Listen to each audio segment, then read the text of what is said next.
کہ میری اونٹنی ضد پر نہیں اڑتی، بلکہ اس نے روک دیا جس کے ہاتھ میں ہم لوگوں کی جان ہے۔ اللہ رب العزت نے اس اونٹنی کو وہاں سے اٹھنے کا حکم نہیں دیا، وہ وہیں بیٹھ گئی۔ وہ مقام جو تھا وہ حدیبیہ کا مقام تھا۔ اس کے بعد رسول اللہ صلی اللہ علیہ وسلم کے پاس قریش کے سردار نے ان حالات سے نپٹنے کے لیے قریش کے سرداروں نے ایک مجلس بلائی اور مجلس میں طے کیا کہ نبی اکرم صلی اللہ علیہ وسلم کی کیسے نپٹا جائے۔ کچھ لوگوں نے کہا کہ بھائی خانہ کعبہ کو ان لوگوں کو زیارت کرنی دینی چاہیے، ان لوگوں کو طواف کرنے دینا چاہیے، اس سے روکنا مناسب نہیں ہے۔ کچھ لوگوں نے کہا کہ قیامت تک ہم انہیں طواف اور خانہ کعبہ کی زیارت نہیں کرنے دیں گے۔ اس میں وہیں پھوٹ پڑ گئی، لیکن بہرحال اس کے باوجود مکہ کے سردارانوں نے کہا کہ ہم ایک قبیلے کے سردار کو بھیجتے ہیں جن کا نام جو بہت مضبوط تھے اور بہت غسیل تھے، اور ان کی بات کاٹنے کا مطلب تھا کہ لڑائی۔ تو ان کا نام حلیس بن القامہ جو بنو کنانہ قبیلے کے تھے ان کو بھیجا گیا۔ رسول اللہ صلی اللہ علیہ وسلم نے ان کو دور سے ہی پہچان لیا اور کہا کہ ان کو قربانی بہت پسند ہے، تو صحابہ اکرام کو حکم دیا کہ آپ قربانی کے جانور کو ان کے آگے کر دیجیے۔ اور قربانی کو جانور کو دیکھتے ہی حلیس بن القامہ نے کہا کہ یہ تو طواف کرنے آئے ہیں، یہ تو مکہ کی زیارت کرنے آئے ہیں، اور ان کے جانوروں کے اونٹ کے گردنوں پر کلندہ بنا ہوا تھا جو ایک نشانی تھی کہ جب کوئی قربانی کا جانور ہوتا تھا تو اس کی نشانی تھی عرب کے اندر کہ اس کے گردن میں ایک بندھک ٹائپ باندھ دیا جاتا تھا جو آئیڈینٹیفائی کرتا تھا کہ یہ قربانی کا جانور ہے، اسے کوئی نقصان نہیں پہنچاتا تھا، کوئی نہیں پکڑتا۔ تو اس حلیسہ نے دیکھا اور واپس وہیں سے چلا گیا اور جا کر کے اپنے قوم کے لوگوں سے کہا کہ مکہ کے تمام قبائل کے لیے تو تم لوگوں نے کھولے رکھا ہے اور ان کا زیارت طواف کرنے کا حکم ہے۔ نبی اکرم صلی اللہ علیہ وسلم عبد المطلب اور عبداللہ کے بیٹے پر یہ چیزیں تم نے بند کر رکھی ہے، بنو ہاشم خاندان کے لیے ان چیزوں کو تم نے روک دیا ہے۔ کہا کہ تم لوگ انہیں قربانی کرنے دو، انہیں آنے دو، طواف کرنے دو، یہ تمہارے لیے زیادہ بہتر ہے۔ بہرحال مکہ کے لوگوں نے اس بات کو نہیں مانا اور مکہ کے سب سے عقل مند اور سب سے ہوشیار آدمی سہیل بن عمرو کو سمجھوتے کے لیے رسول اللہ صلی اللہ علیہ وسلم کے پاس بھیجا، اور سہیل بن عمرو آتے ہیں اور آپ صلی اللہ علیہ وسلم سے کہتے ہیں کہ میں آپ کے سامنے کچھ پرستاؤ رکھنا چاہتا ہوں۔ آپ صلی اللہ علیہ وسلم نے کہا کہ بالکل آپ اس پرستاؤ کو رکھیے۔ رسول اللہ صلی اللہ علیہ وسلم سے پہلی جو اس سمجھوتے جو صلح حدیبیہ کے نام سے اسلامی تاریخ میں فیمس ہے، اس میں پہلا سمجھوتا جو تھا وہ یہ تھا، آپ اس سال عمرہ نہیں کریں گے اور آپ اپنے صحاباؤں کے ساتھ لوٹ جائیں گے۔ اگلے سال آپ عمرہ کے لیے آئیں گے اور آپ کے ساتھ چند ہتھیار کی شکل میں چند تلواریں ہوں گی جو نیان میں ہوں گی، اور اس کے علاوہ آپ کوئی ہتھیار نہیں رکھیں گے۔ رسول اللہ صلی اللہ علیہ وسلم نے کہا کہ میں نے اسے مان لیا۔ پھر دوسرا سمجھوتا رہا کہ یہ جو معاہدہ ہے وہ 10 سال تک رہے گا اور ان 10 سالوں میں کوئی کسی پر حملہ نہیں کرے گا۔ رسول اللہ صلی اللہ علیہ وسلم نے کہا کہ اس سمجھوتوں کی بھی میں مان لیتا ہوں۔ تیسرا سمجھوتا جو محمد صلی اللہ علیہ وسلم کے عہد و پیمان میں رہنا چاہے، جو آپ کے ساتھ سمجھوتا کرنا چاہے، وہ آپ کے ساتھ سمجھوتا کرنے کے لیے آزاد ہے، اور جو عرب کے دوسرے قبائل کے ساتھ ہمارے ساتھ سمجھوتا کرنا چاہے تو وہ آزاد ہے۔ اور ان دونوں سمجھوتے میں جو جس کے ماتحتی میں رہے گا، اگر کسی بھی قبیلے پر حملہ ہوتا ہے تو اس کا قبیلہ پر حملہ مانا جائے گا۔ رسول اللہ صلی اللہ علیہ وسلم نے کہا کہ یہ بھی شرط منظور ہے۔ چوتھی شرط جو رکھی گئی کہ آپ صلی اللہ علیہ وسلم کا کوئی انسان، کوئی شخص ہمارے پاس اگر بھاگ کے چلا آیا تو ہم اس کو پناہ دیں گے، ہم اسے آپ کے حوالے نہیں کریں گے، لیکن اگر ہماری مرضی کے خلاف کوئی آپ کا ساتھی ہمارے یہاں سے بھاگ کے آتا ہے تو ہم اسے آپ کو واپس کرنا پڑے گا، آپ اسے پناہ نہیں دیں گے۔ رسول اللہ صلی اللہ علیہ وسلم کچھ دیر کے لیے اپنے سر کو جھکاتے ہیں، اور یہ جب سر جھکاتے ہیں تو اللہ رب العزت کی وحی کا انتظار ہوتا ہے، اور جب یہ بات کلیئر ہو جاتی ہے تو نبی اکرم صلی اللہ علیہ وسلم نے کہا کہ میں نے اس بات کو مان لیا۔ یہ بات ابھی ہوئی تھی کہ تمام کے تمام صحابہ رضی اللہ عنہ بہت ہی غم و غصے اور مایوسی کی شکار ہو گئے۔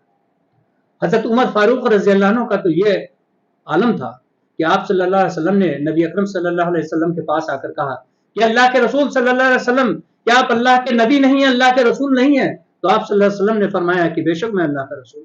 کہا کیا ہم مسلمان نہیں ہیں، ہم حق پر نہیں ہیں؟ تو آپ نے کہا بے شک میں ہم حق پر ہیں۔ پھر آپ نے فرمایا کہ اے اللہ کے رسول، پھر یہ جھک کر کے ایسا سمجھوتا کیوں؟ نبی اکرم صلی اللہ علیہ وسلم نے کہا میں اللہ کا بندہ بھی ہوں اور میں اللہ کا رسول بھی ہوں۔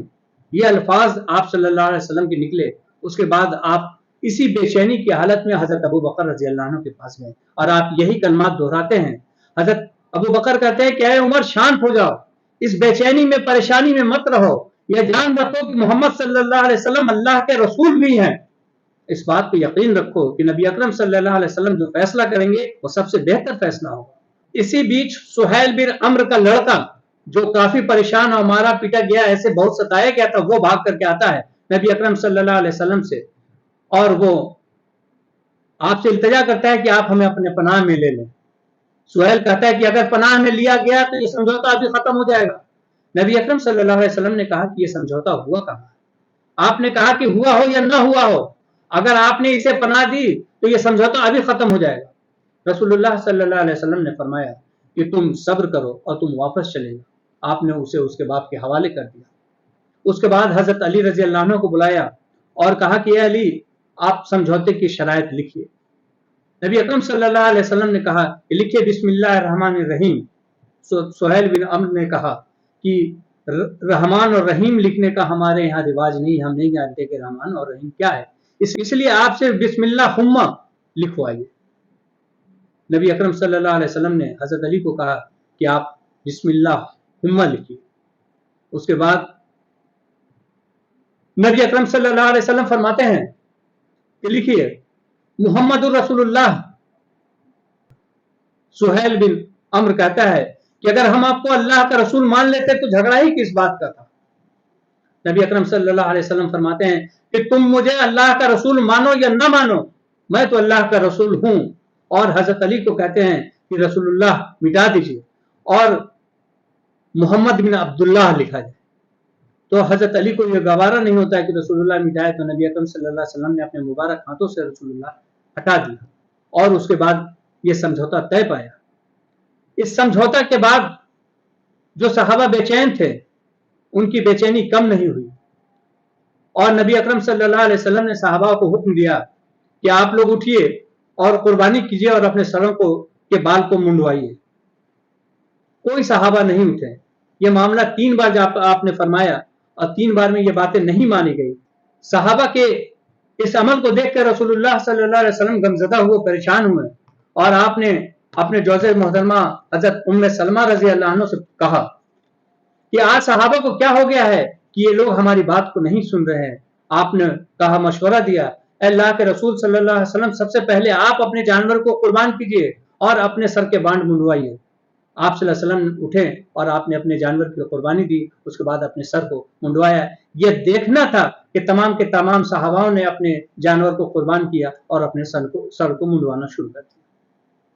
دیکھیں، آپ غور کریں کہ عرب کے اندر سب سے مضبوط، سب سے جنگجو جو قوم تھی وہ مکہ کی قوم تھی اور یہ بت پرستی کی سب سے زیادہ سمجھے نیترتو کرنے والی قوم تھی۔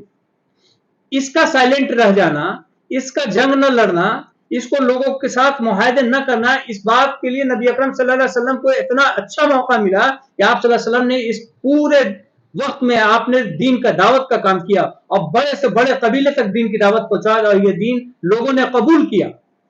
چونکہ یہاں سمجھوتا تھا کہ آپ ایک دوسرے کو روکیں گے نہیں، آپ ایک دوسرے کے بیچ میں نفرت نہیں پیدا کریں گے، اس کے لیے رکاوٹ نہیں بنیں گے۔ یہ مواقع اللہ کے رسول صلی اللہ علیہ وسلم کو اتنا شاندار ملا کہ آپ نے جو اس دوران کام کیا وہ زبردست کام ہوا۔